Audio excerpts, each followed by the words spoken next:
Time to wake him up, guys. Time to wake him up. Tell him you need him. Time to tell him we want to walk with him. We want to closely walk with him. We want to seek his face. We want to hold his hand. Just like Shauna held my hand. Like I held her hand from all the way back there last year. And her hand was just shaking. I'd be the same way if I was beside Jesus, holding his hand. I'd be scared to death. Not because I was afraid I was lost. Because who I was walking beside? A great man. That's why I'd be scared to death. Tell you guys, we need to put our faith in the Lord. We need to put our faith in the Lord because He's all we got. He's all we got. So I won't keep it too long. I got a few more notes here. Y'all want to play some more ball. And I tell you, folks, if I didn't know the Lord, if I didn't know Him, so I'd sure come on quick. Because reading Billy Circus song, you can come back. I mean, I've heard it. I went to church. My grandparents, you know, a time or two here and there, and all the preachers always said, "Well, the Lord's coming back." You know, I was a sinner. He ain't come back yet. The times is coming. The time to tell right now.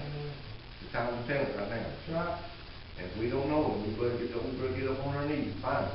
Mm-hmm. Walk with Him. Talk with Him every day. I talk with Him every day. Them guys at work stop me. I don't want to shook or them guys sometimes. I talk that loud. I talk like I am New York. Who are you talking to? Talking to the Lord. Talking to Him. We heard you over talking. I'm talking to the Lord. He said, "We thought you talked to yourself." I'm talking to the man. Get me out. But let's pray for the Lord. Pray for the Lord. Touch tonight. Lord, I pray now, Father, you touch his Lord. And I pray, just go in the Father, Father. If there's anyone here that don't know you, Father, if they've come to know you, Father, just put your conviction spirit upon the Father. Father, I praise you, Father. I give you all the glory, Father, for everything you've ever done for me and my family, Father, in our church. Just touch the church, Father. Father, I praise you to give you glory. For Jesus is going to me. Amen. Hey, Jerry, before we dismiss, can I testify about something? The Lord's done something this week. Sunday, as you know, I was here all day. Yep. I got here this morning. I taught and everything. Yep. You know, I don't think people realize how much it meant to me to teach that or preach. You did a good job. Because in my eyes, it was the first step back, a big step for me toward ministry. And, you know, everything was fine when I was here at church. But the second I left church, I mean, not 10 minutes outside of the church, it was problems just started hitting me. And the devil just come at me hard. I mean, I've always preached that the devil will come at you and you walk outside of church. Never had happened to me like that. I mean, literally, as soon as I walked out of the church, Joe was talking to me about something. He got me riled up. I was calling Christina upset. We were arguing. We argued for 2 or 3 days. And then it turned into a big conference with the lady headed daycare. And I was for all people. And, I mean, just for lack of a better word, the devil hit me hard. And I had those thoughts creeping into my mind again. Here you are doing good. And look what happened. Everything falls apart. Didn't tell you that. But you know, that's exactly right. But you know what? This time I didn't turn away. I decided that there's something better to walk for and walk forward. And I started praying about things. And, you know, I didn't want to go make peace with this person. It wasn't Christine. We were arguing about something, about the situation. But me and the lady that owns the daycare runs it, me and her just don't get along. And I didn't want to go make peace with this person. I've been made up my mind I wasn't going to. But I kept feeling in the back of my mind that you have to forgive people. You have to be with. And then I texted Dad and I said, "Pray for me. I'm having to do this. I don't want to." He said, "Go be a peacemaker." Right. And I walked in there and I didn't say much. But I told her, I said, "I'm sorry. I jumped to conclusions about things. I made my own assumptions, and I apologize."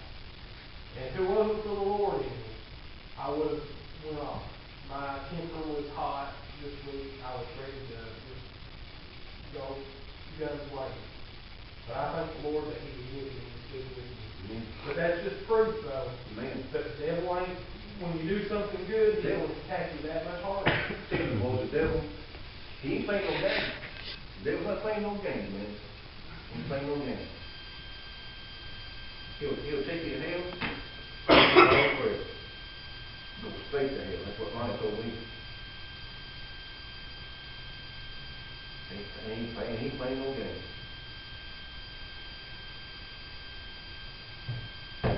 You know what to play ball? Guys, just, I don't know everybody's hearts in there and stuff, and, things happen sometimes. Anytime you need to talk to somebody, you can come talk to anybody in here. You pull me off the side, or whatever you want to, I don't care. I'll talk to you, man. I'll do anything wrong for you. I promise you. It doesn't matter who you are. It doesn't matter who you are. You know what? When things happen from the least to the greatest.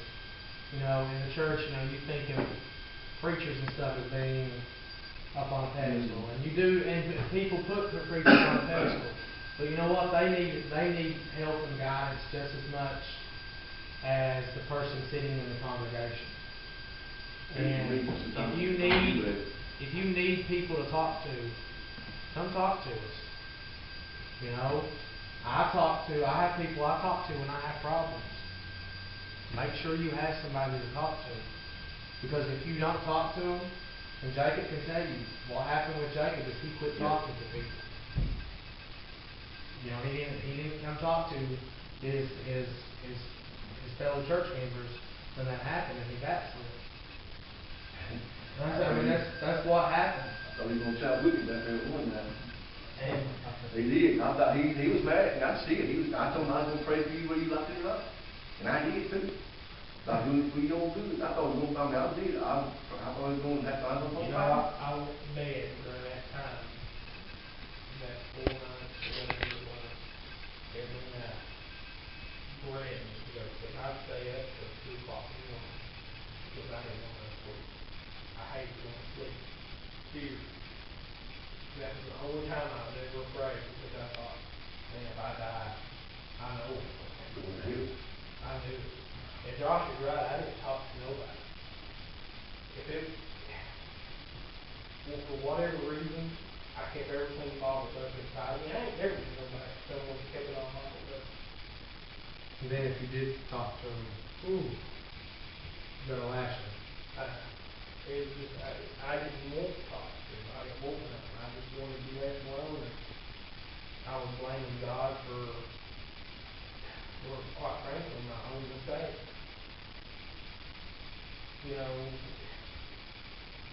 We can say God put us in a situation and can't do this, but God doesn't put us. It actually says in the Bible that God doesn't put temptation in front of you. You put it in front of yourself. I made my own bed and I had lies, and it was a rough time for me. And and there's, no matter what people say, there's no divorce that's one life. There's none. And even though I made my own mistakes, I had to live with them, and I couldn't handle it. And I tried blaming a lot of different people, but in the end, it was my fault. And I made my own sins, and quite frankly, I tried to blame God for what I did.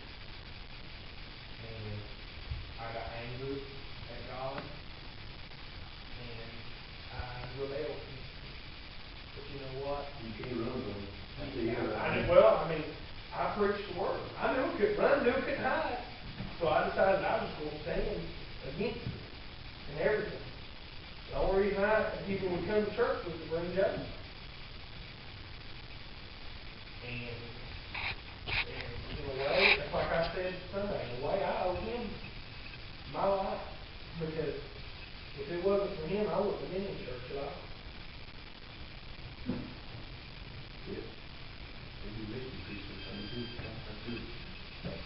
Guys, just remember, I just wanted to say that I just feel like, things happen sometimes. You need somebody to talk to. You can holler at anybody. And remember, guys, they talk to you, stays between Right. you and that person. That's it.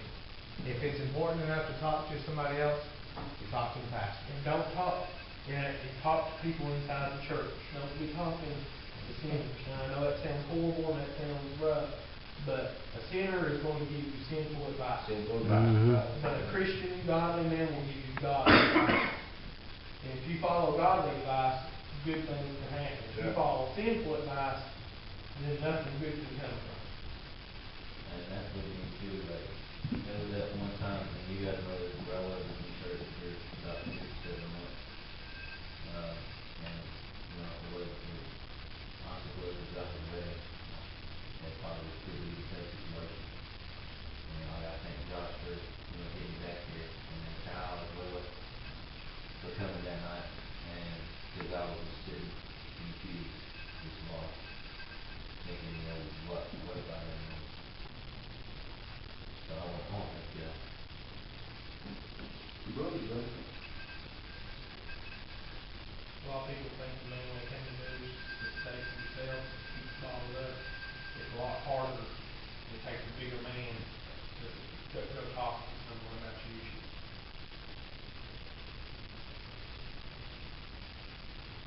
Yeah. I think we had a good little Yeah, I think. service. Go whoop up on Brandon.